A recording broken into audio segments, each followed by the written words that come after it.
And welcome, I'm Solo, and this is the End Gaming. So you've just loaded up your brand spanking new game, and you're trying to figure out how to make your stuff go online, and you went through the tedious, long process of baking off the Unreal Engine source. Now you open platforms, and you're gonna go down here to Windows, and you're gonna go bake off your project, and you get this here error down here. Now there's an error that comes down here that prevents you from being able to bake this off in any capacity at all. And to fix the error, I just wanted to go through and show you guys how to do it. I will leave a link down in the description to the great person that actually found this here out. This is a commit that was made by one of the dev teams, and it shows you which files that you're going to need to edit to make this here error go away. So if you would like to, I don't know, build your server project file, and you're coming up with that their server SDK error down here, to fix it, we actually just have to go into the engine source files. So in the engine source files, we click on the source files, then we just go to programs, and it's all going to be in the automation tool. So in the automation tool at the very bottom, you're going to have the automation tool CSP. We're going to click on that and open it. Now in here we need to change only a single value. And if we scroll down, it'll say package reference include, and it'll say the magic.net. And we're going to change that to 14.81 and just click the save. Now, like I said, I did have a problem. And once it's saved here in the automation tools, we can go down here to the automation units. So it's going to be 14.81 here for the package includes, and again for the package reference, we want to make sure that it's 14.81.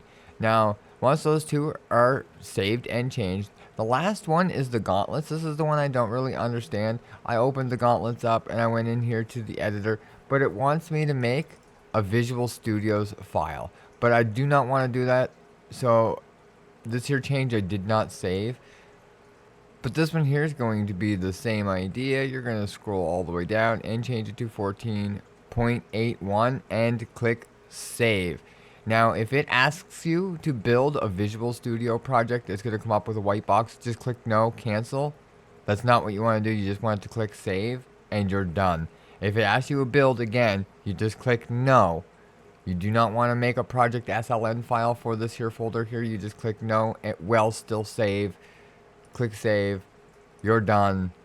It'll say save changes to the following items, the gauntlets. We don't want to save this because I'm not sure if it works.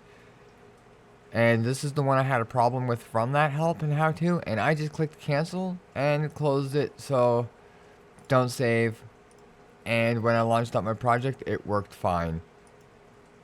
So we can just go into binaries and scroll down to find our project. And definitely make sure to load it up before you go any further, just to make sure that it works. But I know that first thing I load my project up is going to have those changes included. And the gauntlets is the only one I wasn't sure how to change. I wasn't sure if I was supposed to create the SLN project or not, but it seemed to have worked without it. And even though it showed me those there updates, it'll probably be the error that I end up having later on.